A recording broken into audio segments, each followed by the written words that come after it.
আপনারা শুনছেন horror script. শুধু ভয় নয়, এই স্ক্রিপ্টে আছে কিছু রহস্য, কিছু অ্যাডভেঞ্চার, কিছু ভালোবাসা, কিছু ম্যাজিক।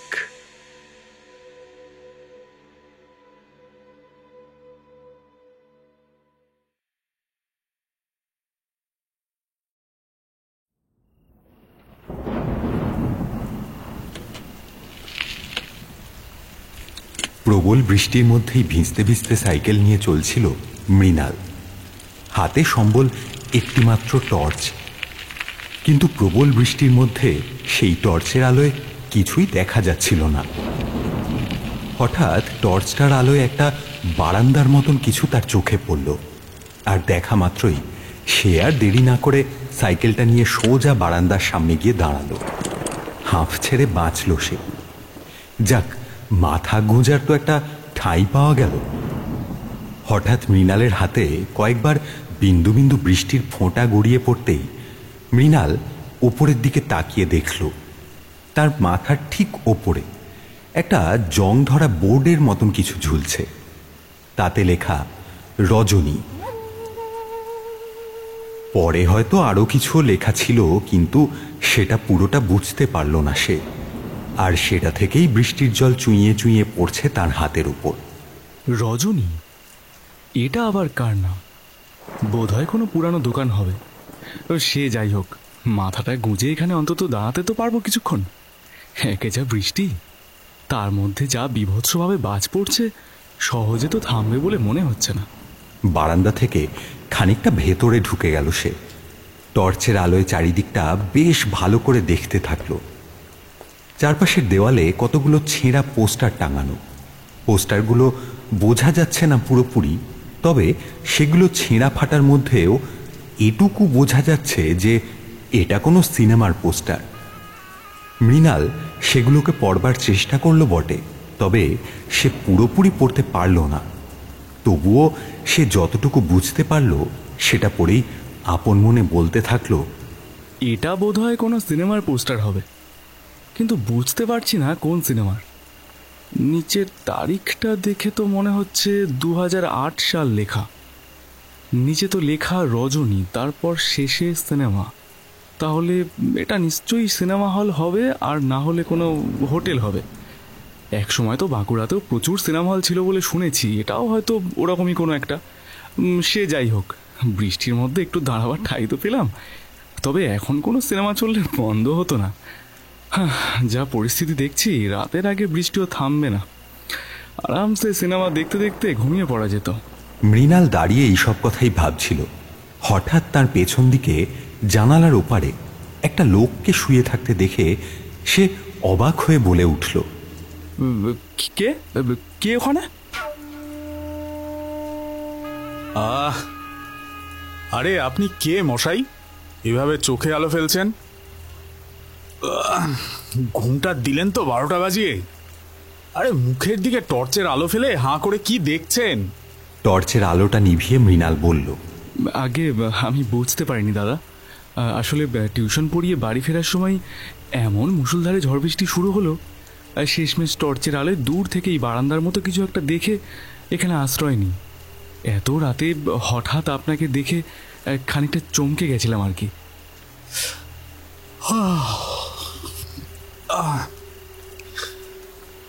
ও আচ্ছা, আরে আমি তো মশাই এখানেই আছি বহুদিন ধরে। আমাকে দেখে আবার আপনার চমকানোর কি আছে? চমকানোর মতন আরো কত কিছুই পড়ে আছে এখানে। এই সিনেমা হলে তো নতুন নতুন দৃশ্য এমন চমকায়। ও, তাহলে এটা সত্যিই সিনেমা হল? প্রথমে আমিও তো তাই ভেবেছিলাম, কিন্তু এমন জরাজীর্ণ অবস্থায় দেখে পরে ভাবলাম হয়তো কোনো পুরানো হোটেল হবে। কিন্তু আপনি এত রাতে এখানে? বাড়ি যাননি কেন? আপনি কি প্রতিদিন এখানে থাকেন? হ্যাঁ, আমি এখানেই থাকি। এই সিনেমা হলে টিকিট বেচি। এখানে সারা দিন সারা রাত শো চলে, তাই বাড়িঘর ফেলে এখানেই থাকতে হয়। সিনেমা চলুক না চলুক, দর্শক আসুক না আসুক, আমি এখানেই থাকি। মৃণালের লোকটার কথা ভেবে খারাপ লাগলো। এই ভাঙাচোরা সিনেমা হলে কখন দর্শক আসবে তার জন্য লোকটা রোজ সারা রাত এখানে থাকে? একটা তো লাইট লাগাতে পারেন। এখানে দূর থেকে তো বোঝাও যায় না যে এটা কোনো সিনেমা হল। দর্শক না বুঝলে আসবেই বা কি করে এখানে? যার আসার সে আসবেই। তা আপনি সিনেমা দেখবেন নাকি? সিনেমা দেখবো মানে? এই সিনেমা হল এখনো চলে নাকি? আরে চলে বই কি, ওই তো আরেকটু বড় শো শুরু হবে, দেবো টিকিট। কয়েকজন তো বসেও আছেন, যান গিয়ে দেখুন ভেতরে। এই হলে এখনো সিনেমা চলছে শুনে প্রথমে খানিকটা অবাক হলো ও। আর আরো কয়েকজন লোক বসে আছে শুনে মৃণাল লোকটাকে জিজ্ঞেস করলো, কত দাম টিকিটের? নিচের সিটে 50 আর ওপরের সিটে 100। সিনেমার নামটা কি? সিনেমার নাম আকালের রাত্রি। দেবো দেবো আপনাকে টিকিট। প্রথমে সিনেমার নামটা শুনে খুব ভালো না লাগলেও সময় কাটাবার জন্য পকেট থেকে একটা 50 টাকার নোট বের করে গ্রিলের জানালাটার সামনে এগিয়ে দিল মৃণাল। আচ্ছা, আমাকে 50 টাকার একটা টিকিট দিন। লোকটা 50 টাকার একটা টিকিট হাত বাড়িয়ে মৃণালকে দিতেই মৃণাল লোকটির হাতে স্পর্শ পেয়েই অবাক হয়ে গেল। আপনার হাতটা এমন বরফের মতন ঠান্ডা কেন? আসলে এই ঘর তো ভাঙা, ভেতরে বৃষ্টির জল পড়ে, এই জল খানিকটা বালতিতে তুলে পরিষ্কার করতে হয়, আর সেই জন্যই হয়তো হাতটা ভেজা। আপনি টিকিটটা নিয়ে ভেতরে চলে যান, আর একটু পর তো রাত 2:30 বাজবে, তখনই শো শুরু হবে। রাত 2:30? এত রাতে সিনেমার শো প্রথমবার দেখব। সিনেমার নামটা কেমন জানি, তবুও দেখি। মৃণাল চলেই যাচ্ছিল, হঠাৎ লোকটা পেছন থেকে একবার ডেকে বলে উঠল, সিনেমা শেষ হওয়া অবধি বসার জায়গা থেকে উঠবেন না কিন্তু, না হলে কারোর কারোর খুব খিদে পাবে, আর খিদে পেলে তারা আপনাকেও খেয়ে নিতে পারে।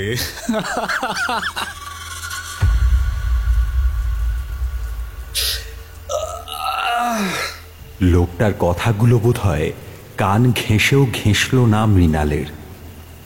লোকটা আবার একটা বাঁকা হাসি হেসে আবার আগের মতন কাঁধ এলিয়ে শুয়ে পড়ল।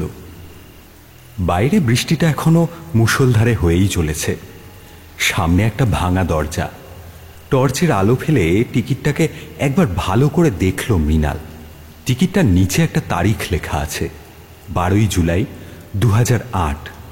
কিন্তু আজ তো 2025। তাহলে লোকটা 2008 কেন লিখেছে? হয়তো ভুল করে লিখেছে। দরজাটা দিয়ে ভেতরে কতগুলো বসার সিট দেখতে পেল মৃণাল। টর্চের আলো ফেলে সোজাসুজি একটা মাঝ বরাবর সিটে গিয়ে বসল।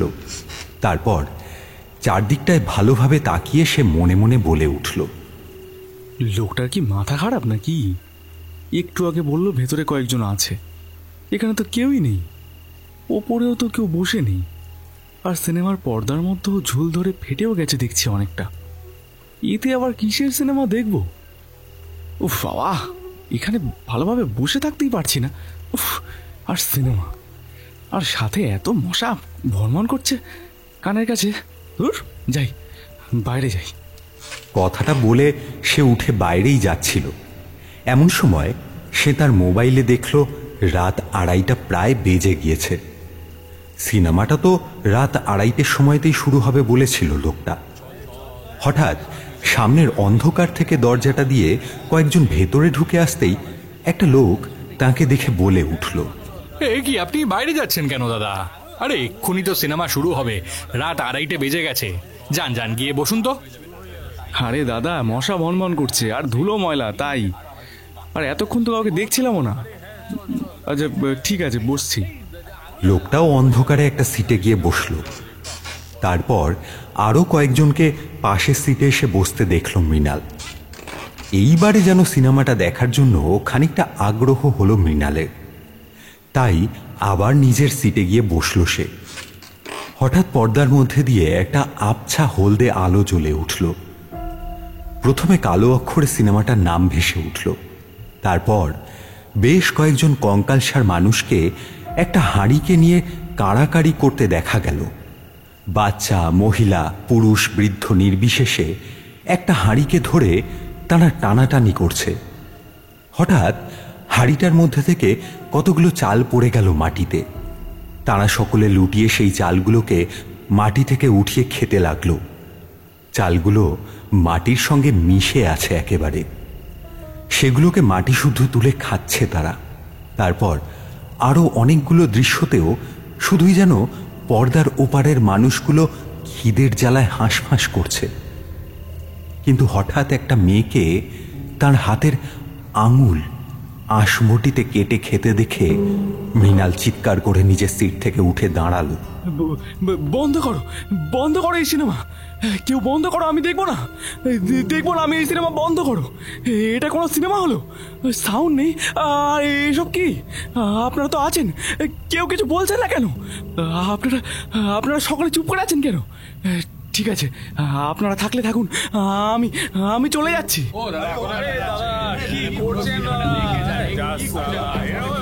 দরজাটা খুলে বাইরের দিকেই যাচ্ছিল মৃণাল, কিন্তু সে পারল না। হলের ভিতর বসে থাকা অন্যান্য লোকগুলো ধীরে ধীরে এগিয়ে এসে মৃণালকে সেই বসার জায়গায় আবার নিয়ে গেল।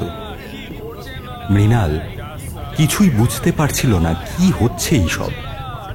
তাদের দিকে তাকিয়ে চেঁচিয়ে উঠল সে। কি আপনারা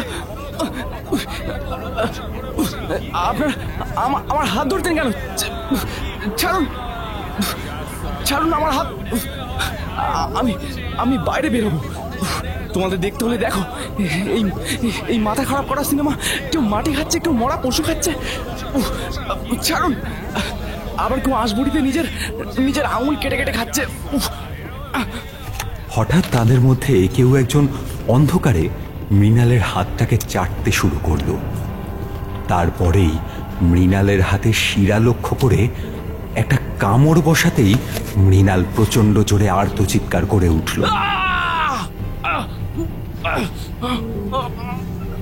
তারপরেই সে যন্ত্রণায় ছটফট করতে করতে মেঝেতে এলিয়ে পড়ল। অন্ধকারের মধ্যে থাকা মানুষগুলো মৃণালের শরীরটা থেকে মাংস খুবলে খুবলে খেতে শুরু করল। ঠিক এমন সময় হঠাৎ সেই টিকিট বিক্রেতা লোকটা দরজা দিয়ে একবার উঁকি মেরে প্রচন্ড জোরে উল্লাসের হাসি হেসে বলে উঠল,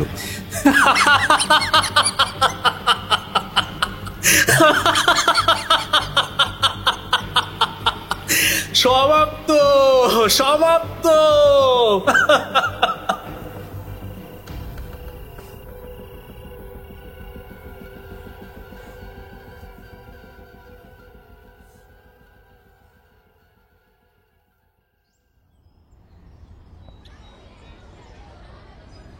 পরের দিন বেলা বাড়লে রাস্তার একধারে মাঠে অনেকক্ষণ ধরে একটা সাইকেল দাঁড়িয়ে থাকতে দেখে মতিপুরের লোকেদের চোখে মুখে একটা কৌতূহলের ছাপ দেখা গেল।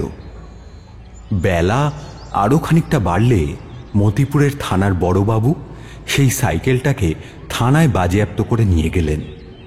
পুলিশের জিজ্ঞাসাবাদ শুরু হলে ভিড়ের মধ্যে থেকে একজন বলে উঠল, স্যার, আমি দেখেছি কাল রাতে ছেলেটাকে। ছেলেটা আমার দোকানে চা খেতে এসেছিল। আমি বলেছিলাম ওকে যে ওই পথে যেতে না, আর বেশি সমস্যা হলে আমার সঙ্গে আমার দোকানে থাকতে, কিন্তু ও শুনল না। পরে মুষলধারে এমন বৃষ্টি নামলো যে ছেলেটা নির্ঘাত বৃষ্টি থেকে বাঁচবার জন্যই হয়তো এখানে এসেছিল, আর এখানে এসেই মরেছে। এখানে যেই আসে সেই মরে। এই সিনেমা হল কাউকে ছাড়বে না। এই অভিশপ্ত সিনেমা হলের আগুন কাউকে ছাড়বে না। লোকটা বড়বাবুর সামনে কথাগুলো এক নাগারে বলতে বলতে হাঁটা লাগালো মতিপুর বাজারের দিকে। বড়বাবু লোকটাকে চলে যেতে দেখে অবাক হয়ে গেলেন। লোকটা কি পাগল নাকি? কি সব বলে গেল? সিনেমা হলে আগুন, আবার চলেও গেল। বড়বাবু থানায় চলে যেতেই ভিড়টাও সরে গেল আস্তে আস্তে। হঠাৎ একটা দমকা হাওয়ায় মাঠের দিক থেকে একটা সিনেমার টিকিট উড়ে এসে কয়েকবার পাক খেয়ে আপনা আপনিই পড়ে গেল ঘাসের মধ্যে।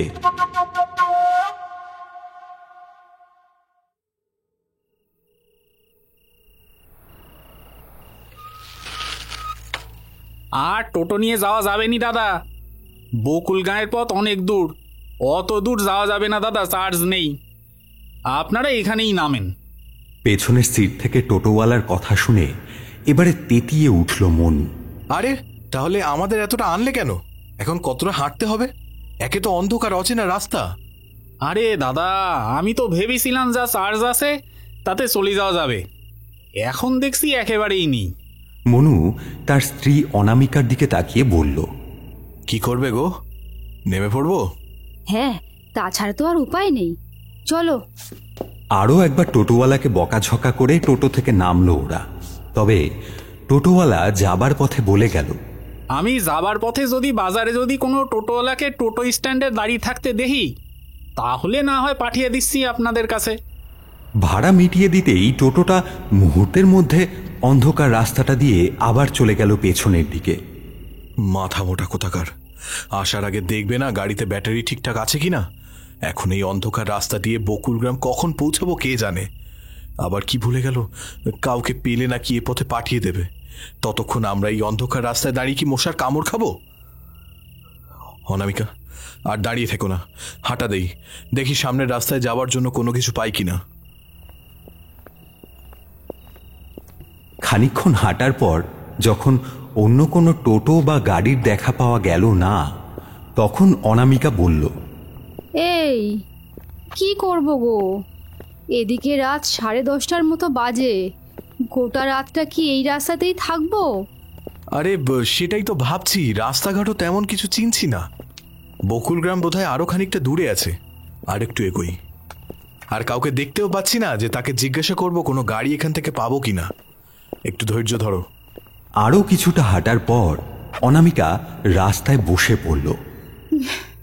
ভীষণ পা ব্যথা করছে মনু, আর পারছি না, সেই কখন থেকে হেঁটেই চলেছি, আর আর পারছি না।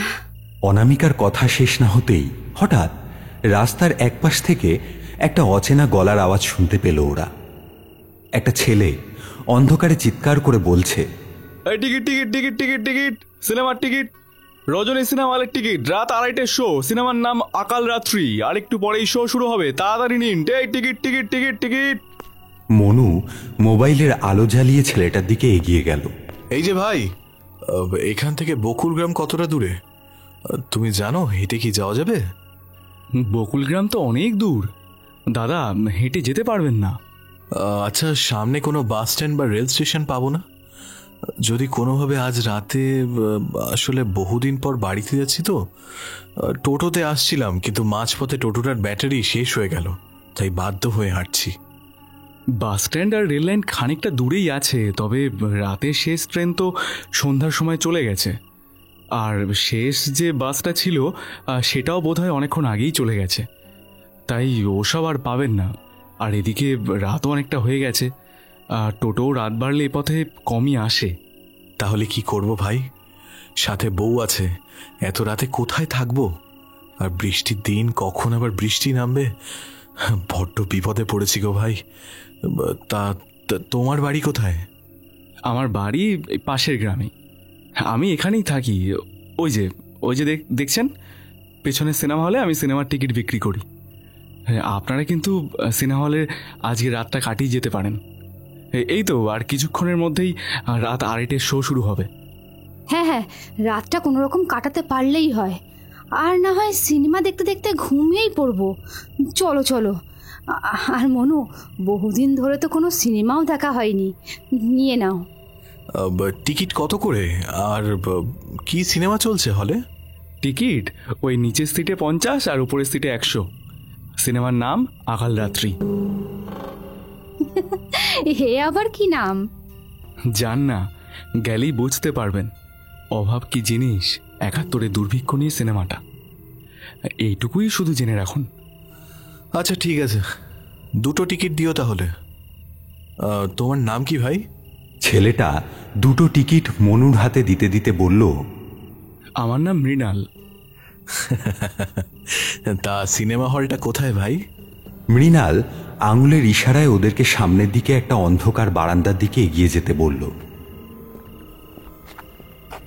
ওরা সেদিকে চলে যেতেই মৃণাল ওদের যাওয়ার পথের দিকে তাকিয়ে বলে উঠল, সিনেমা চলাকালীন কিন্তু খুব খিদে পেতে পারে, আপনাদের না হলে অন্য কারোর। সাবধানে যান। খানিকটা দূরে চলে যাওয়ায় বোধহয় মৃণালের কথাটা ওরা শুনতে পেল না। মৃণাল ওদের যাওয়ার দিকে এক দৃষ্টিতে জলজলে চোখে তাকিয়ে যেন হাওয়ায় মিলিয়ে গেল মুহূর্তের মধ্যে। মোবাইলের টর্চ জ্বালিয়ে মনু দেখল সামনেই বারান্দাটা, তবে সেটাকে দেখে সিনেমা হলের মতন মনে হচ্ছে না। জরাজীর্ণ আর চারিদিকের দেওয়ালে ফাটল আর মাকড়সা জাল দিয়ে ভর্তি চারিদিকটা। অনামিকা একবার বারান্দার উপরে একটা বোর্ডের দিকে তাকিয়ে বলল, রজনী সিনেমা হল। হঠাৎ অনামিকার গলার আওয়াজ শুনে গ্রিলের ভেতর থেকে একটা লোক চেঁচিয়ে বলল, কে? আগে আমরা সিনেমা দেখতে এসেছি। ও আচ্ছা, তার টিকিট কেটেছেন না দেব? ইদানিং দেখছি রজনীতে আবার এই সিনেমা দেখতে লোকে ভিড় করছে। টিকিট কেটেছি, ওই তো বাইরে ছেলেটা যে দাঁড়িয়ে ছিল ওর কাছ থেকে। যান তাহলে, আর কিছুক্ষণ অপেক্ষা করুন, আর একটু পর সিনেমাটা শো শুরু হবে। রাত 2:30-তে কোনো সিনেমার শো হয় প্রথমবার শুনলাম। আবার সিনেমাটার নামটাও খুব অদ্ভুত, আকাল রাত্রি। আচ্ছা, এই হলে আর কোনো সিনেমা নেই? মানে কোনো হিন্দি মুভি টুভি? না, নেই। ওটা দেখতে হলে দেখুন, আর না হলে অন্য কোথাও যান। আরে ভেতরে গিয়ে একবার সিনেমাটা দেখতে বসুনই না, দেখবেন আর উঠতে ইচ্ছা করবে না। আরে যান যান, উনি বুঝি আপনার স্ত্রী হন? সে তো গেলেই বুঝতে পারবো। শুধু আমরাই বোধহয় আপনার হলে আজ সিনেমা দেখব। যা হলের অবস্থা, বাইরে থেকে যা দেখছি, ভেতরে যে কি থাকবে কি জানি বাবা। সিনেমাটা হয়তো কোনো ফ্লপ সিনেমা, তাই এই হলে ঝুলিয়ে রেখেছে। ওই মৃণাল নামের ছেলেটা বলছিল যে সিনেমাটা 71 সালের দুর্ভিক্ষ নিয়ে, তাই একটু দেখার ইচ্ছা। না হলে, আরে তারিখটা তো ভুল দেখছি। আজকের তারিখই আছে, কিন্তু সালটা 2008। এত পুরনো সিনেমা এখনো একভাবে চলছে? হ্যাঁ, একভাবে এই সিনেমা এখানে 2008 থেকে চলছে, তাও প্রতিদিন রাত 2:30-তে। যান যান, আপনারা আর দাঁড়িয়ে থাকবেন না, ভেতরে যান, সোজাসুজি চলে যান, সামনেই একটা দরজা আছে। আর বাকি দর্শকেরাও সঠিক সময় চলে আসবেন, ঠিক সিনেমাটা শুরু হবার আগে। মনু আর অনামিকা খানিকটা সামনে এগিয়ে গিয়ে একটা বন্ধ দরজা দেখতে পেল। সেটা খুলে ওরা হলের ভেতর ঢুকে সামনের একটা সিটে গিয়ে বসল। মোবাইলের আলোয় হলটার চারিদিক তাকিয়ে একবার প্রচণ্ড জোরে হেসে উঠল অনামিকা। এটা নাকি সিনেমা হল? দেখছো মনু কি অবস্থা হয়ে আছে? সিনেমার বড় পর্দাটাই তো ছেঁড়া, আর যা মাকড়সার জাল। চারিদিকটা দেখেছো কেমন দেওয়ালগুলোতে ফাটল ধরেছে? যাক, দেখি আবার কি সিনেমা শুরু হয়। হ্যাঁ, সেটাই তো দেখে মনে হচ্ছে কেউ এখানে আসেনি বহুদিন। টোটোটা ঠিকঠাক চললে বোধহয় এতক্ষণে আমরা বকুল গ্রামে পৌঁছে যেতাম।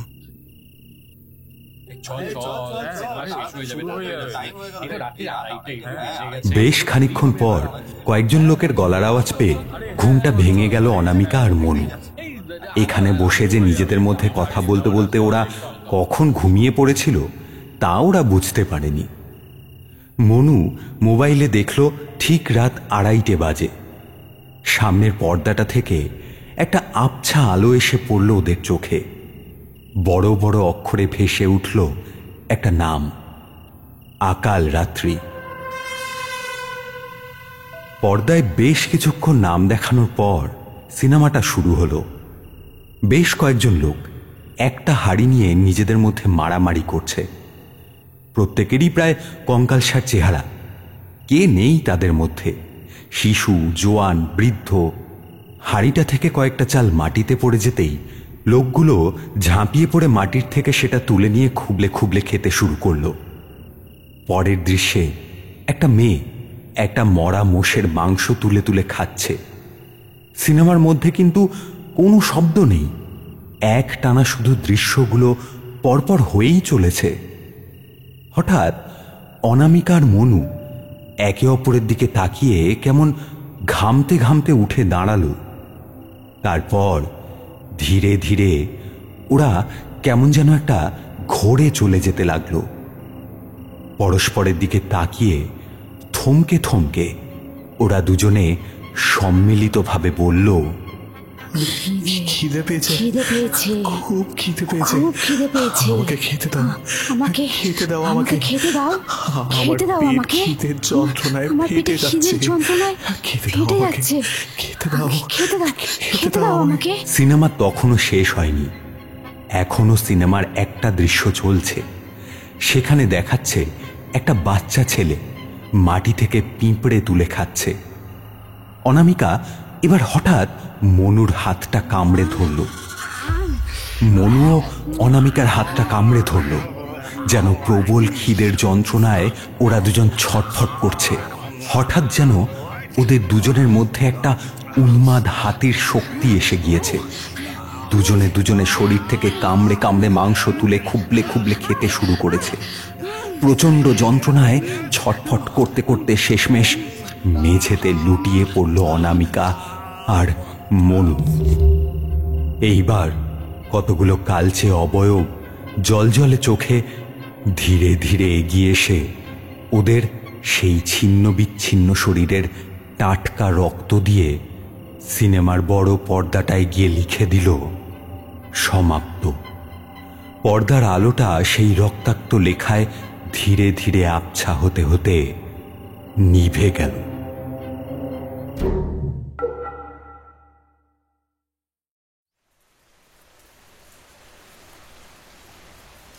আজ সকাল থেকে বৃষ্টিটা আবার মুষলধারেই নেমেছে। তবুও একটু আগে প্রতিদিনের মতোই একেবারে ঠিক সময়ে খবরের কাগজ দিতে আসা ছেলেটা খবরের কাগজ দিয়ে গেছে। ছেলে মথুরকে বাড়ি থেকে নিয়ে এসে কিছুক্ষণ আগেই দোকানটা খুলেছে দিশু। গ্যাসে চা বানাবার জন্য গরম জল বসিয়ে দিশু তার ছেলে মথুরকে বলল, বাবা, এই খবরের কাগজটা একবার ভালো করে পড়তো। মথুর প্রথম পাতা পড়ে দ্বিতীয় পাতাটা পড়তে যেতেই দিশু তাকে থামিয়ে দিল। দাঁড়া দাঁড়া দাঁড়া, এই জায়গাটা আরেকবার পড়তো বাবা। একটু একটু ধীরে ধীরে পড়বি, কিছুই ঠিকভাবে বুঝতে পারলাম না। কি লিখেছে একটু বুঝিয়ে বল না। দুজন স্বামী স্ত্রী পরশুদিন রাতে নাকি বকুল গ্রামে যাচ্ছিল। তারপর আর কোনো খোঁজ পাওয়া যায়নি। মোবাইলও নাকি বন্ধ। এই তো এখানে নামও লেখা আছে। মহিলার নাম অনামিকা পাত্র, আরেকটা লোকের নাম মনু পাত্র। শেষবার ওদের দেখা গেছে মতিপুরের বড় রাস্তায়। নিচে একটা যোগাযোগ নম্বরও দেওয়া আছে। যদি কোথাও এদের দুজনকে দেখতে পান তাহলে অতি শীঘ্রই এই নম্বরে আমাদের যোগাযোগ করুন। কি বললি? কোথায় শেষবার ওনাদের দেখা গেছে? মতিপুরের বড় রাস্তার দিকে। রজনী আবার দুটো মানুষকে ওদের সাথে নিয়ে চলে গেল। রজনী কে বাবা? কেউ না রে বাবা, কেউ না। তুই বাড়ি গিয়ে এখন পড়তে বস। যা যা যা, বাড়ি যা।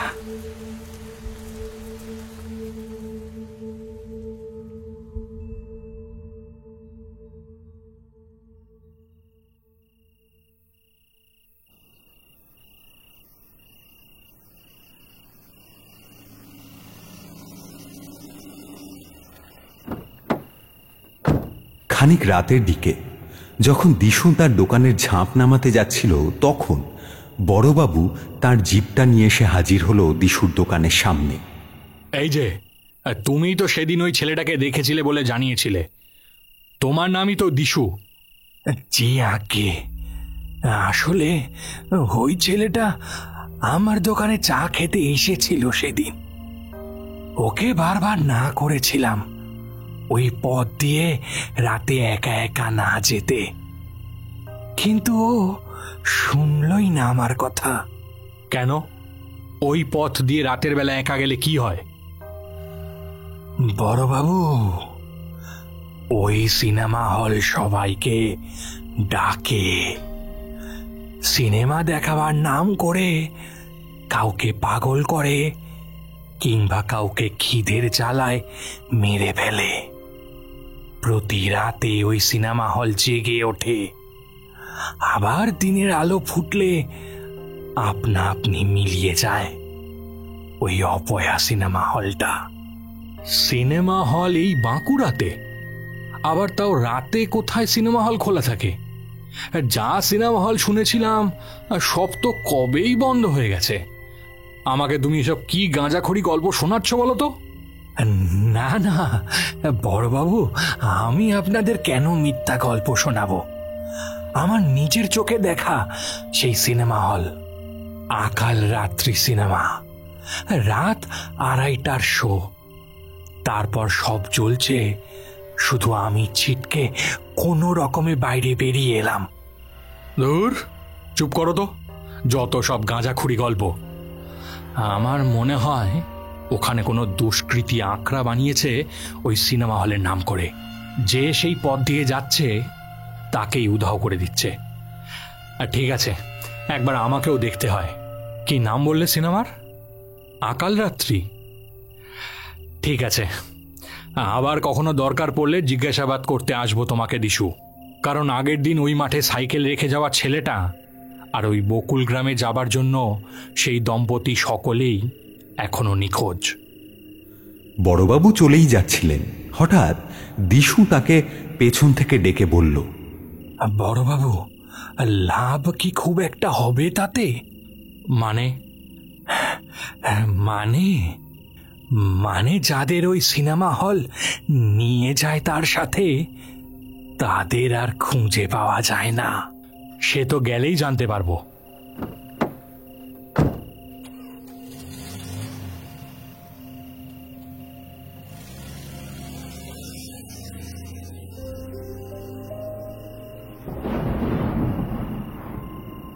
আকাশে মুহূর্তের মধ্যেই মেঘের গুরুগম্ভীর ডাক শোনা গেল।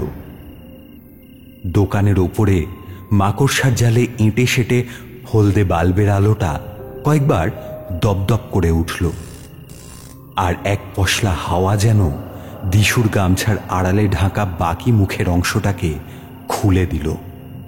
গামছাটা সরে যেতেই দিশুর বাকি পোড়া মুখটা বেরিয়ে এলো। দিশু এক দৃষ্টিতে শুধু তাকিয়ে রয়েছে বাইরের দিকে। সেই ভয়াবহ দিনের স্মৃতি মন্থন করতে করতে বারবার তার দু চোখ বেয়ে জল গড়িয়ে পড়ছে। দোকানের আলোটা হঠাৎ নিভে গেল, বোধহয় কারেন্ট চলে গিয়েছে। কিন্তু দিশু সেই অন্ধকারে একভাবে দাঁড়িয়ে থাকল। তার কানে যেন ভেসে আসতে লাগলো কাদের আর্তচিৎকার।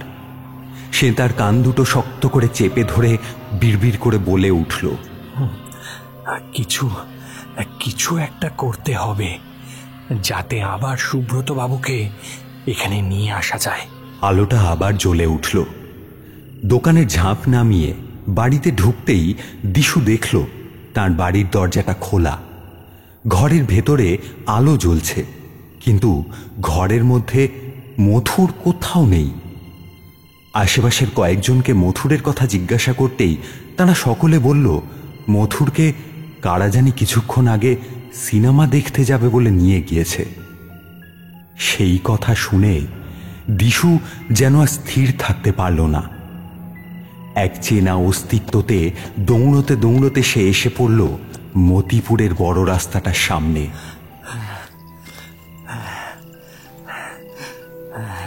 খানিকটা এগিয়ে একটা মাঠের মধ্যে দুটো আলো জ্বলতে দেখতে পেল সে। মাঠের মধ্যে নেমে সেদিকে এগিয়ে গিয়ে চিৎকার করে উঠল, ছেড়ে দাও, ছেড়ে দাও আমার ছেলেকে। ও তো তোমাদের কোনো ক্ষতি করেনি। তাহলে আমার ছেলেটাকে কেন তোমরা তুলে নিয়ে এসেছো? হঠাৎ দিশুর গলার আওয়াজ শুনে অন্ধকার থেকে বড়বাবু চেঁচিয়ে উঠলেন, কে?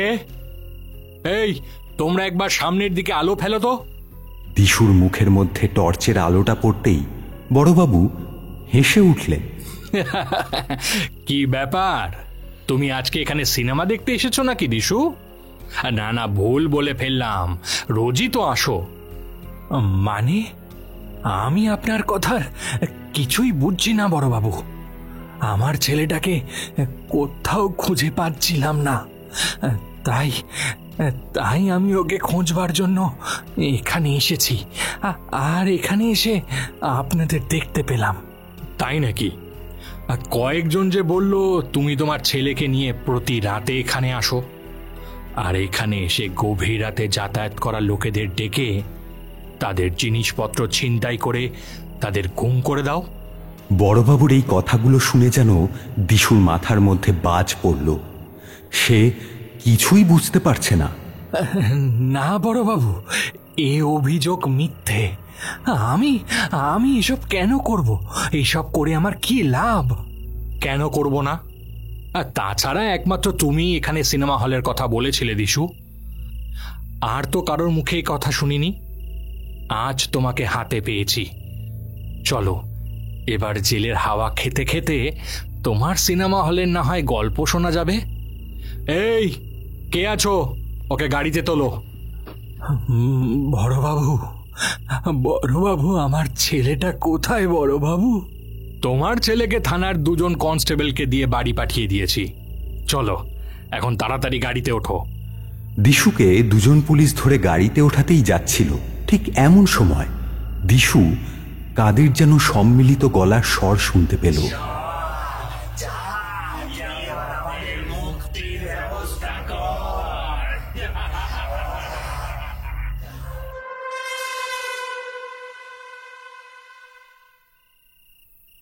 দিশুকে থানার সেলের মধ্যে ঢুকিয়ে বড়বাবু যখন থানা থেকে চলে যাচ্ছিলেন, তখন দিশু বলল, বড়বাবু, আপনি আমার ছেলেটাকে একটু দেখবেন। আমি ছাড়া ওর তো কেউ নেই। আপনি তো আমার কথাও বিশ্বাস করলেন না যে আমি নির্দোষ। ঠিক আছে, তোমার ছেলেকে নিয়ে ভেবো না, তুমি আগে এবার নিজেকে নিয়ে ভাবো। তুমি নির্দোষ হলে তা প্রমাণ করো। বড়বাবু চলে যেতেই লকআপের মধ্যে ধপ করে বসে পড়ল দিশু। তারপর দেওয়ালে পিঠ ঠেকিয়ে শূন্যে তাকিয়ে থাকতে থাকতে তার আগের কথা মনে পড়তে লাগল।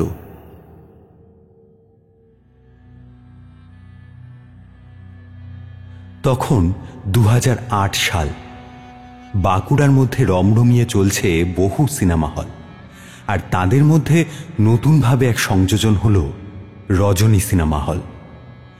বাঁকুড়ায় তখন সিনেমা হল থাকলেও মতিপুর গ্রামে একটাও সিনেমা হল ছিল না। হলের মালিক শহর থেকে এসে জায়গা কিনে এই সিনেমা হল বানানোর পর যেন মতিপুরের লোকজনদের স্বপ্ন পূরণ হল। সঙ্গে বাড়ল কর্মসংস্থানও। গ্রামের বহু বেকার ছেলে মেয়ে সিনেমা হলে নিযুক্ত হলো, আর তার সাথে সেই সিনেমা হলকে ঘিরে যেন মতিপুরে সকলের সিনেমা হলে গিয়ে সিনেমা দেখার চাহিদাও পূরণ হলো। সিনেমা হল খোলার পর বেশ কয়েক মাস ধরে রজনী সিনেমা হল রমরমিয়ে চলছিল। দিশু তখন সিনেমা হলের বাইরে চা বিক্রি করত। সিনেমার বিরতির সময় দর্শকদের অনেককেই চা খাওয়াতো, তবে সেটা সিনেমা হলের তরফ থেকে ফ্রিতে দেওয়া হতো। এর জন্য সিনেমা হল থেকে সে টাকাও পেত। তখন দিন রাত সব শো হাউসফুল। বনমেঘ বলে একটি বাংলা ছবি সেই সময় 50 দিন হাউসফুল হয়েছিল। একমাত্র বাঁকুড়ার রজনী সিনেমা হলেই সেই সিনেমাটা লেগেছিল। বহু দূর দূরান্ত থেকে বহু মানুষ সিনেমাটার কথা শুনে রজনীতে সিনেমা দেখার জন্য এসেছিল। তবে আরও কয়েকদিন রমরমিয়ে চলার পর সিনেমাটা শেষমেশ হল থেকে নেমে গেল। এরপর কোন সিনেমা রজনীতে আসবে সেটা দেখার জন্য আবার দর্শকরা অপেক্ষা করতে শুরু করল। সেই সময় কয়েকদিনের মধ্যেই বনমেঘ ছবিটার জন্য রজনী সিনেমা হলের নামডাক যেভাবে ছড়িয়ে পড়েছিল, তাতে বাকি হল মালিকদের বনমেঘের মতন ছবিকে তাদের হলে জায়গা না দেওয়ার জন্য হা হুতাশও করতে হয়েছিল। রজনী সিনেমা হলে পরবর্তীতে কোন সিনেমাকে জায়গা দেওয়া হবে তা নিয়ে বেশ কয়েকজন পরিচালকদের সঙ্গে হলের মালিক সুব্রত সিংহ কথা বলছিলেন। অবশেষে শেষমেশ যে সিনেমাটি উঠেছিল তারপর সেটাও রমরমিয়ে চলেছিল। কিন্তু আসল ঘটনাটা হলো, সিনেমার শোয়ের চতুর্থ দিন। সেদিন একেবারেই হলে লোক হচ্ছিল না, প্রবল বৃষ্টি সাথে ঝোড়ো হাওয়ার জন্য শোয়ের পর শো ফাঁকা চলছিল। এমন সময় একটা ছবির রিল হাতে নিয়ে কালো ছাতা মাথায় করে রজনী সিনেমা হলের সামনে এসে দাঁড়ালেন এক বৃদ্ধ লোক। হল মালিক সুব্রতবাবু তাকে দেখে এক প্রকার বিদ্রুপ করেই বললেন, আপনি কি সিনেমা দেখতে এসছেন নাকি? না, আমি একজন ছবির পরিচালক। আমার নাম বিশ্বজিৎ ঘোষ। লোকটার মুখে পরিচালক এই কথাটা শুনে সুব্রতবাবু তাঁর চেয়ারে একটু নড়ে চড়ে বসলেন। ও আচ্ছা, বলুন। আমার একটা সিনেমা বানানো আছে, এখনো শুভ মুক্তি পায়নি। সেটা যদি আপনাদের প্রেক্ষাগৃহে কোনোভাবে মুক্তি দেওয়া যেত। আসার পথে তো শুনছিলাম আপনাদের প্রেক্ষাগৃহের খুব নামডাক। তা সিনেমার নাম কি? আকাল রাত্রি।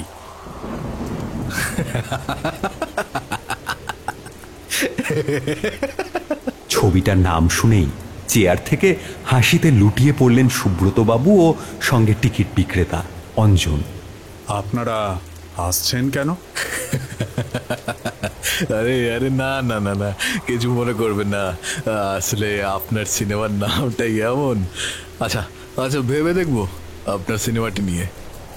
ঠিক আছে, কিন্তু আমার ছবিতে কিন্তু কোনো শব্দ নেই। মানে শব্দ ছাড়া সিনেমা হয় নাকি? জানি হয় না, কিন্তু পরে ভয়েস ডাবিংয়ের খরচ চালাতে পারিনি। আমার ঠাকুরদার খুব ইচ্ছা ছিল যে আমি যাতে এই ছবিটা বানাই, তাই আর কি 71 সালের দুর্ভিক্ষ নিয়ে ছবিটা বানানো। ঠিক আছে ঠিক আছে, আপনি আসুন পরের সপ্তাহে, শুক্রবার সন্ধ্যের দিকে আসবেন। তখন জানিয়ে দেবো। আপাতত রিলটা রেখে যান। বিশ্বজিৎবাবু ছবির রিলটা সুব্রতবাবুর হাতে দিয়ে চলেই যাচ্ছিলেন, কিন্তু যাওয়ার সময় তিনি আবার একবার হাত জোর করে পিছন ঘুরে তাকিয়ে বললেন, একটু দেখবেন যদি সম্ভব হয়। সিনেমাটা শেষ করতে গিয়ে বাড়ি বন্ধক দেওয়া আছে, সামান্য কিছু টাকা হলেও যদি দিতেন। ঠিক আছে, আমি আবার পরের সপ্তাহে আসব। বিশ্বজিৎবাবু চলে গেলেন ছাতা মাথায় দিয়ে।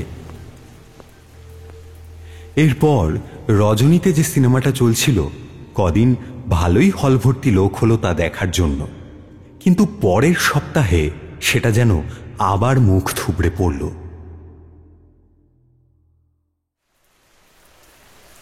সেদিনও সকাল থেকে এক নাগাড়ে বৃষ্টি হয়েই চলেছিল। তবুও ছাতা মাথায় দিয়ে শুক্রবার সন্ধ্যাবেলাতেই বিশ্বজিৎবাবু সুব্রতবাবুর কথা মতো হাজির হলেন সেখানে। আমার ছবিটা কি আপনারা নিচ্ছেন? কে? কোন ছবি? আমি বিশ্বজিৎ ঘোষ, আমি আকাল রাত্রি সিনেমার পরিচালক। চেয়ার থেকে টলতে টলতে উঠে দাঁড়ালেন সুব্রতবাবু। তারপর পাশের একটা ঘর থেকে রিলটা নিয়ে এসে ছুঁড়ে ফেলে দিলেন বিশ্বজিৎবাবুর সামনে। তারপর তিনি চেঁচিয়ে বললেন, এই সালা, এটা সালা কোনো সিনেমা হলো? চল ফট। কোনো আওয়াজ নেই, শুধু শুধু মাটি খাচ্ছে কেউ, তো কেউ হাতের আঙুল কেটে খাচ্ছে। আরে আরে আমি ঠিক করে দেব সব। আমার শুধু কিছু টাকার দরকার, তাহলেই তো কণ্ঠশিল্পীদের দিয়ে। কথাটা পুরোপুরি শেষ করতে পারলেন না বিশ্বজিৎবাবু। তার আগেই সুব্রতবাবু তাঁর দিকে এসে তাঁর জামার কলার চেপে ধরে বললেন, এই সিনেমায় শব্দ এলেও শুধু খাই খাই শব্দ বের হবে। আপনার জন্য অকালে আমার সিনেমা হলটাকে বন্ধ করবো নাকি? মাথা খারাপ করা সিনেমা নিয়ে যান আপনি। আপনি তো মদ খেয়ে আছেন, কি উগ্র গন্ধ বের হচ্ছে আপনার মুখের ভেতর থেকে।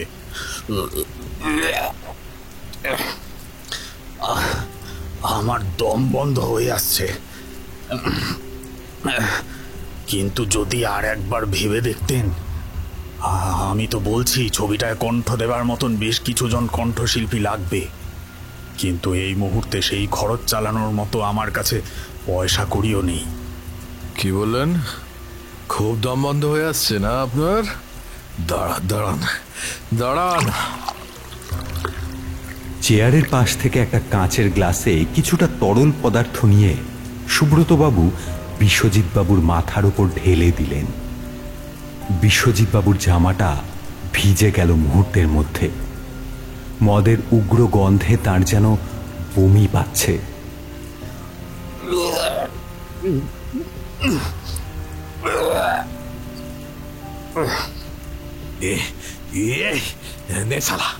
এখন কেমন লাগে দেখ। ছবি পুরোপুরি বানাতে পারে না, তারপর আবার পরিচালক, আবার সিনেমার নাম আকাল রাত্রি। চল ফট ফট এখান থেকে, বের হ আমার সিনেমা হল থেকে, বের হ। এই 2 পয়সার সিনেমা কোনো সস্তার হলকে দে, আমাকে দিস না। রজনী সিনেমা হল কি জেসে সিনেমা হল নাকি? বের হ এখান থেকে। সুব্রতবাবু বিশ্বজিৎবাবুর ঘাড় ধাক্কা দিয়ে বাইরে বের করে দিলেন। বাইরে তখনও বৃষ্টিটা হয়েই চলেছিল। সেই বৃষ্টিতে ভিজতে ভিজতেও ছবির রিলটাকে বুকে জড়িয়ে ধরলেন তিনি। সিনেমা হলটার দিকে একবার তাকিয়ে বলে উঠলেন, এই সিনেমা নিয়ে আপনি আমায় এত অপমান করলেন, এই সিনেমাই আপনার হলে একদিন চলবে। আর আপনার সিনেমা হল নিয়ে এই অহংকারেই মাটিতে মিশে যাবে একদিন রজনী সিনেমা হল।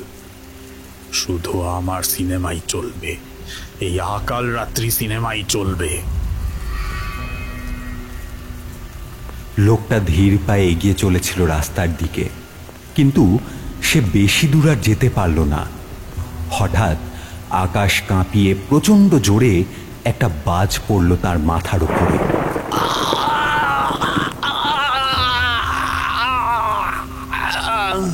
বিশ্বজিৎবাবু লুটিয়ে পড়লেন রাস্তার উপর।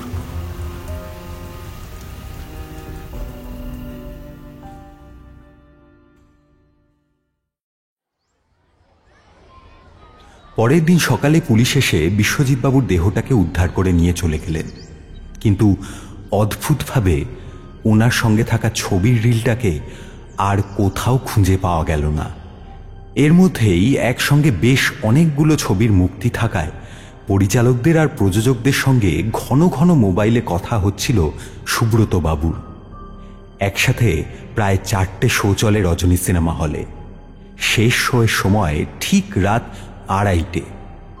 রজনীতে একসঙ্গে এতগুলো ছবি মুক্তি পেয়েছে শুনে দর্শকরাও সবাই প্রায় ছবি দেখতে ভিড় করে এলো। এমনকি রাত 2:30 শো হাউসফুল ছিল। কিন্তু সেদিন রাতে ঘটল একটা অদ্ভুত ঘটনা। সিনেমার টিকিটে নাম লেখা ছিল বিষণ্ণ হৃদয়, কিন্তু শো শুরু হওয়ার সময় রাত 2:30 বাজতেই সিনেমার পর্দায় বড় বড় অক্ষরে একটা নাম ভেসে উঠল। বিষণ্ণ হৃদয়ের পরিবর্তে ফুটে উঠল আকাল রাত্রি। সঙ্গে সঙ্গেই পর্দার ওপার থেকে কার জানি গম্ভীর গলার স্বর ভেসে এলো, নমস্কার আমার সকল দর্শক বন্ধুরা, আমি এই সিনেমার পরিচালক বিশ্বজিৎ ঘোষ।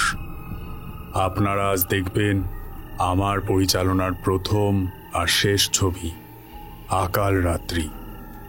কি নামটা অদ্ভুত লাগছে তাই না?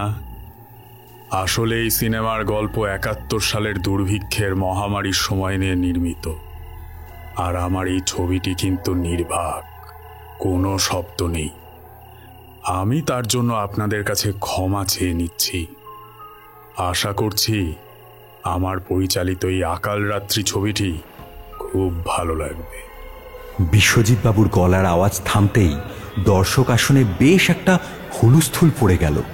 কেউ কেউ আবার ছবিতে কোনো শব্দ নেই বলে ছবিটা না দেখেই হলের লোকদের গালমন্দ করতে করতে বেরিয়ে যাচ্ছিল।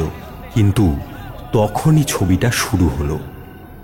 প্রথম দৃশ্যে একটা হাঁড়িকে নিয়ে টানাটানি করতে করতে কয়েকটা চালকে বেশ কতগুলো ক্ষুধার্ত কঙ্কালসার মানুষ মাটি থেকে খুঁটে খুঁটে তুলে খেতে লাগলো। তার পরের দৃশ্যতে একটা মেয়ে মোষের মাংস খাচ্ছে। এইভাবে সিনেমাটা বেশ 1 ঘন্টা ধরে চলতে থাকলো। বাইরে তখন সুব্রতবাবু টিকিট বিক্রেতা অঞ্জনবাবুর সামনে দাঁড়িয়েছিলেন। দেখছো অঞ্জন, ভালোই চলছে ছবিটা। কি অদ্ভুত না, এত রাতেও সিনেমাটা সবাই কেমন হই হই করে দেখছে। যা বলেছেন, আর চলবে নাই বা কেন? আমাদের সিনেমা হলে একসঙ্গে 4টে সিনেমা মুক্তি পেয়েছে, সকলে তো দেখবেই, বলুন। ঠিকই বলেছ অঞ্জন, একটু চিন্তা হচ্ছে এত রাতে শো, আবার এক প্রযোজক খানিকটা গোসাও করে আছেন আমার উপর, প্রথম দিন এত রাতে সিনেমার শো দেওয়ার জন্য। শুধু আগের সিনেমাটাই চললো না অতদিন, কি জানি ওই অপয়া বুড়োটার জন্যই নাকি। রজনী সিনেমা হলে সিনেমা মুক্তি দেবে, শখ কত, তারপর আবার সিনেমা নির্বাক, কেই বা দেখতে আসবো সিনেমা। জানো অঞ্জন, ওর জন্যই হয়তো আগের সিনেমাটা তেমন চললো না।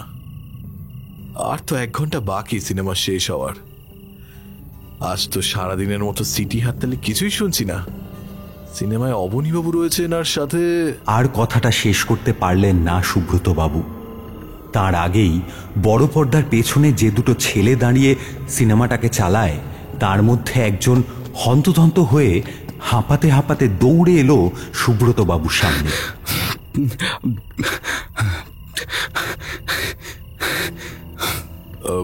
কি হয়েছে শুভঙ্কর, তোমাকে অদ্ভুত লাগছে কেন? স্যার বুবাই। কি বুবাইয়ের কি হয়েছে? একটু আগে আমার চোখে একটু ঘুম ঘুম লাগছিল, তাই বাইরে গেছিলাম পেছনের দরজা দিয়ে। এসে দেখি বুবাই মাটিতে পড়ে আছে, ও রক্তে ভেসে যাচ্ছে মেঝেটা। আর যে সিনেমাটা চালানোর কথা ছিল, সেই সিনেমার রিলটা ওর হাতের মধ্যেই আছে। আর অন্য একটা রিল আপনি ঘুরে যাচ্ছে। সিনেমার রিলে দেখলাম নামটা লেখা, আকাল রাত্রি। কি বললে? এটা কি করে সম্ভব? কি যাতা বলে যাচ্ছ তখন থেকে? সিনেমার রিল আবার আপনি ঘোরে নাকি? বিশ্বাস করুন স্যার, আমি আপনাকে মিথ্যা বলছি না। আপনি একবার নিজে গিয়ে দেখুন। আমার তো মনে হয় ওই বয়স্ক লোকটাই বুবাইকে মেরেছে। শুভঙ্করের কথা শুনে সুব্রতবাবু ও অঞ্জনবাবু পরস্পরের দিকে তাকিয়ে সেদিকে এগিয়েই যাচ্ছিলেন।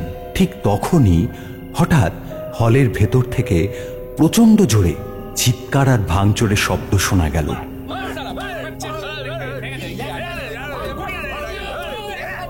হলের মধ্যে আটকানো দরজাটার মাঝের ফাঁকে একবার চোখ রাখতেই সুব্রতবাবু দেখলেন দর্শকেরা হলের চেয়ারগুলোকে ভাঙচুর করছে, সিটগুলো আছাড় মেরে ভাঙছে বারবার। বোধহয় ভেতরের একজন লোক সুব্রতবাবুকে বাইরে থেকে উঁকি মারতে দেখতে পেয়েছিলেন। সঙ্গে সঙ্গে লোকটা চিৎকার করে আঙুলের ইশারায় দরজার দিকে তাকিয়ে বলে উঠলেন, ওই তো দেখো সবাই, ওই যে হলের মালিক লুকিয়ে লুকিয়ে দেখছে আমরা সবাই এখনো পাগল হলাম কিনা। সকলে মারো ব্যাটাকে। সুব্রতবাবু আর সেখানে স্থিরভাবে দাঁড়িয়ে থাকতে পারলেন না। ক্ষিপ্ত দর্শক দরজা ভেঙে ক্রমশ বেরিয়ে এলো বাইরে। সেই সময়তেই সুব্রতবাবু কানে একটা ফ্যাঁস ফ্যাঁসে গলার আওয়াজ শুনতে পেলেন। আপনাকে অসংখ্য ধন্যবাদ সুব্রতবাবু, আমার সিনেমাটা আপনার সিনেমা হলে চালানোর জন্য। দেখুন, আজকে আমার সিনেমার প্রথম দিন, আর কত দর্শক। গলার আওয়াজটা ফ্যাঁস ফ্যাঁসে হলেও যেন চেনা চেনা লাগলো তার। এ কি করে সম্ভব? এটা সম্ভব হতে পারে না। বিশ্বজিৎ তো মারা গেছেন, তাহলে সে আবার কি করে এসে? একবার পেছন ঘুরতেই দর্শকদের রোষ যেন ধেয়ে এলো তার দিকে। শুধু হলের ভেতরে না, বাইরের সবকিছুই দর্শকরা হাতের সামনে যা পেল তা দিয়েই ভাঙচুর করতে শুরু করলো। দর্শকদের মধ্যে যারা মতিপুরের বাসিন্দা, তারা বাড়ি থেকে দৌড়ে গিয়ে কেরোসিন, দেশলাই ইত্যাদি নিয়ে এলো। বারবার সম্মিলিত কতগুলো গলার আওয়াজ শুধু শোনা যেতে লাগলো। হলটাকে জ্বালিয়ে দাও, সিনেমার নামে পাগল করে দেওয়ার ধান্দা হবে নাই বা কেন? আমরাই তো লাই দিয়ে মাথায় তুলে রেখেছি। এটা কোন সিনেমা? মাঝরাতে আমাদের সাথে মশকরা হচ্ছে? কেউ হাত কাটছে, কেউ পচা মাংস খাচ্ছে। এর একটা বিহিত তাড়াতাড়ি করা দরকার। সুব্রতবাবু কোনো রকমে পেছন দরজা দিয়ে হল থেকে পালিয়ে গেলেন, কিন্তু বাকিরা আর কেউ পালাতে পারল না, না অঞ্জনবাবু না শুভঙ্কর। আর সেদিন রাতেও হলে ভিড় থাকার কারণে অনেকেই ব্যালকনির সিট থেকে নামতে পারল না। ক্ষিপ্ত দর্শক হলের মধ্যে কেরোসিন ছিটিয়ে আগুন ধরিয়ে দিল। মুহূর্তের মধ্যে সব কেমন আগুনের গ্রাসে চলে যেতে লাগলো। ভেতরে থাকা দর্শকরা সেই আগুন ডিঙিয়ে আর বাইরে বেরিয়ে আসতে পারল না। তাদের আর্তচিৎকার ভেসে উঠল হলের ভেতর থেকে।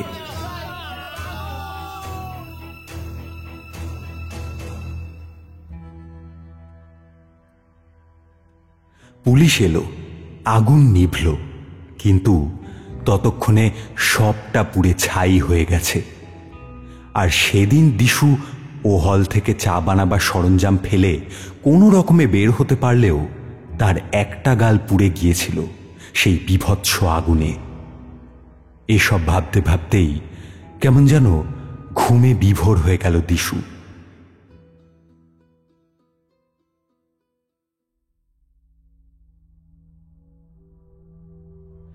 দুদিন পর দিশুকে আদালতের নোটিশে শেষমেশ কোনো প্রমাণ না পেয়ে বড়বাবু থানা থেকে ছেড়ে দিলেন। এর মধ্যে থানার একজন কনস্টেবলের থেকে লুকিয়ে মোবাইল নিয়ে একটা নম্বরে ফোন করেছিল সে সুব্রতবাবুকে। সুব্রতবাবু পাকাপাকিভাবে মতিপুর থেকে চলে যাওয়ার আগে একবার লুকিয়ে দিশুকে দেখতে এসেছিলেন হাসপাতালে। সঙ্গে তার একটা মোবাইল নম্বরও লিখে দিয়ে গিয়েছিলেন, আর বলে গিয়েছিলেন কখনো কোনো সমস্যা হলে ফোন করতে তাকে। দিশু তাকে কল করতেই তিনি একজন উকিল ঠিক করে দিলেন। অবশ্য সুব্রতবাবু আজ নিজেও নাকি একবার তাকে দেখতে আসবেন, জানিয়েছেন উকিলবাবুর ফোনে। প্রায় সন্ধে ঘনিয়ে এসেছে। দিশুর দোকানের সামনে এসে দাঁড়িয়েছেন সুব্রতবাবু। দিশু দূর থেকে দেখে প্রথমে তাকে চিনতে পারেনি, কিন্তু পরে গলার আওয়াজ শুনে সে সুব্রতবাবুকে চিনতে পারল। সুব্রতবাবু বললেন, কিরে, তা তোকে জেলে নিয়ে গিয়েছিল কেন? কিসব উকিলবাবুর থেকেও শুনলাম সিনেমা হলে কারা যেন নিখোঁজ হয়েছে। কি ব্যাপার বলতো? দিশু হাত জোর করে সুব্রতবাবুকে বলল, আপনি আজ আমাকে না বাঁচালে যে কি হতো, হয়তো সারাটা জীবন জেলেই কাটাতে হতো। আপনি তো উকিল ঠিক করে দিলেন। এতদিন পরে আপনি যে আবার সাড়া দেবেন স্যার, ভাবতে পারিনি। সে ঠিক আছে, কিন্তু তার বদলে আমাকে কিছু দিবি না? দেব মানে? ভাবছি এখানে আবার সিনেমা হল বানাবো, এই তোর দোকানটা ভেঙে। চিন্তা নেই, তোর ব্যবস্থা করে দেব। এইসব আপনি কি বলছেন স্যার? এই দোকানটা তো আমার একমাত্র রুটি রুজি। আরে তুই খুব অকৃতজ্ঞ রে দিশু। তোকে এত বড় একটা সাহায্য করলাম, আর তুই কিনা এই সামান্য জিনিসটা দিতে রাজি হচ্ছিস না?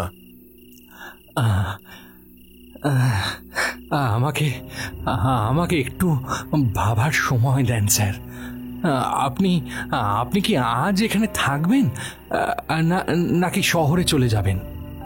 না, শহরে যাব না, এখানে একটা হোটেলে থাকবো। ঠিক আছে, আমি চলি রে। তুই ভেবে আমাকে জানাস, কিন্তু বেশি দেরি করিস না যেন। সুব্রতবাবু চলেই যাচ্ছিলেন। হঠাৎ দিশু তাকে পেছন থেকে ডেকে বলল, আপনার সিনেমা হলটা দেখতে যাবেন না একবার? না মানে এতদিন পর এলেন, ওটা তো আপনারই বানানো। এখন কিছু আছে? সবই তো নিঃস্ব হয়ে গেছিল আগুনে।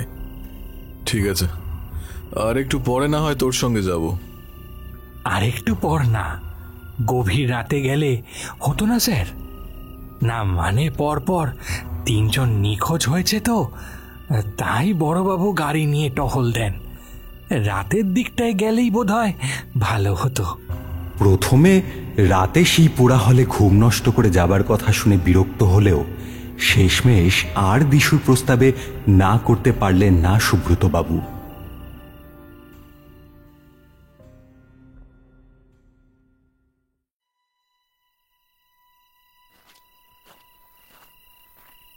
রাত অনেকটাই গভীর। হাতে টর্চ নিয়ে বড় রাস্তাটার পাশের মাঠের সিনেমা হলটার দিকে এগিয়ে গেল দিশু আর সুব্রত বাবু। দিশু সিনেমা হলের মধ্যে আলো ফেলতেই সুব্রত বাবু কেমন হতাশার সুরে বলে উঠলেন, ব্যবসায় বড্ড লোকসান হয়েছিল রে, আর তারপর এই জমিও হাতছাড়া হয়ে যায়। কত স্মৃতি এখানে আমার জড়িয়ে। সেদিন ওরকম ঘটনা না ঘটলে বোধহয় এখনো আমার রজনী রমিয়ে চলতো রে দিশু। আগে ভেতরে যাবেন না? আর গিয়েই বা কি হবে, চল তবু। বারান্দাটা দিয়ে ভেতরে যেতে যেতে যেন কেমন নিজের জিভ দাঁত দিয়ে কেটে সুব্রতবাবু বললেন। এমন সময় ভাঙা হলের দরজা দেখে সুব্রতবাবু ভেতরে ঢুকে টর্চ মেরে দেখছিলেন চারদিকটা। কে বলবে একসময় এই সিনেমা হলে কত সিনেমা হাউসফুল হয়েছে, আর এখন ছেঁড়া পর্দা আর দেওয়ালের ফাটলগুলো শুধু রয়ে গেছে। হঠাৎ বাইরের অন্ধকারে দাঁড়িয়ে দিশু সুব্রতবাবুকে জিজ্ঞেস করল, কটা বাজে সুব্রতবাবু? সুব্রতবাবু পকেট থেকে মোবাইল বের করে বললেন, এই তো পাক্কা রাত 2:30। হঠাৎ সামনের বড় পর্দাটায় একটা নাম ভেসে উঠল। সুব্রতবাবু সেটা পড়ে দুপা পিছিয়ে গেলেন ঘামতে ঘামতে। তার মুখ ফুটে বেরিয়ে আসলো, আকাল রাত্রি। হঠাৎ পেছন থেকে কাদের জানি সম্মিলিত গলার আওয়াজ শুনতে পেলেন সুব্রতবাবু।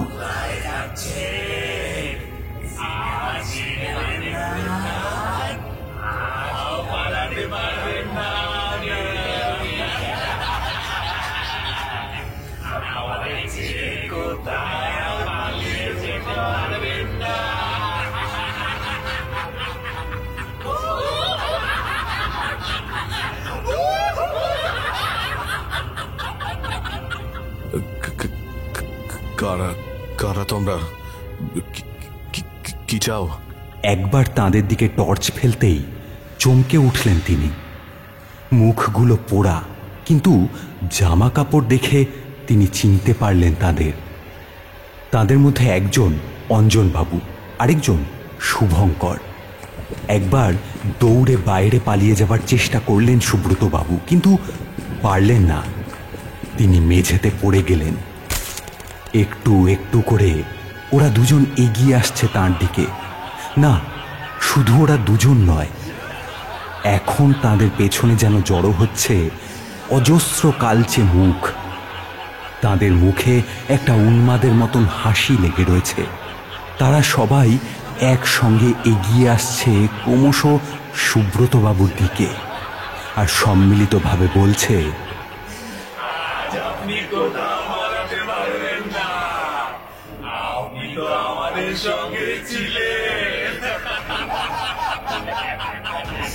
আসুন আসুন আমাদের কাছে, আজ আমরা সবাই মুক্তি পাবো।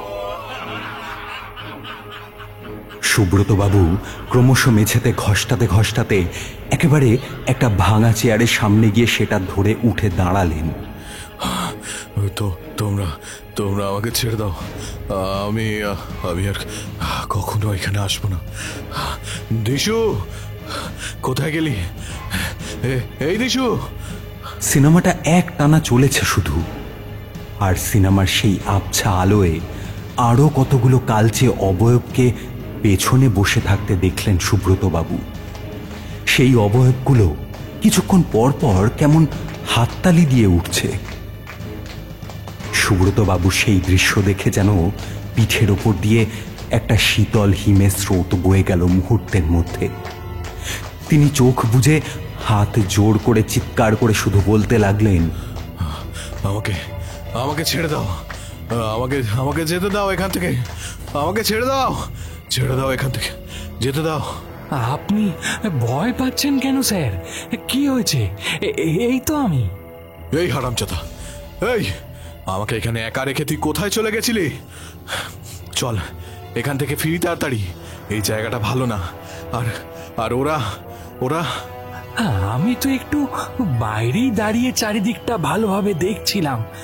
তা আপনি কাদের কথা বলছেন স্যার? ঠিক বুঝলাম না। এখানে তো আমি আর আপনি ছাড়া আর কেউ নেই। না রে, আছে, ওরা আছে সবাই।